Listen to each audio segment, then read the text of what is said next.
राज्य में चाषी ठारू धान क्विंटाल 3100 टंका किणवे सरकार। एने खाद्य जोगाण मंत्री कृष्णचंद्र पात्र सूचना देते। धान क्विंटाल 3100 टंका दिज्व करनी कले कड़ा कार्यानुष्ठान नियाजिबो। से कहते इस्ताहार आमे यह कहिचु एई खरीफ ऋतु चाषी 3100 दिज्व।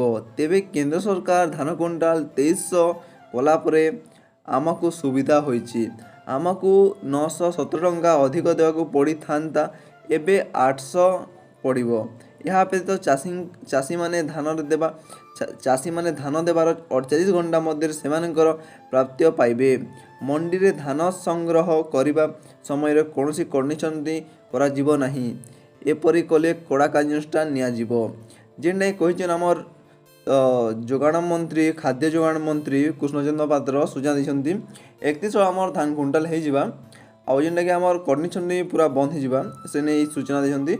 आउ ई खरीफ ऋतु एक आमर 3100 टंका हो जेने बीजेपी कही जेने आमर कही सरकार जे 3100 आम जितने देवे बोलते पूरण करदे कि 3100 टंका देवे एका।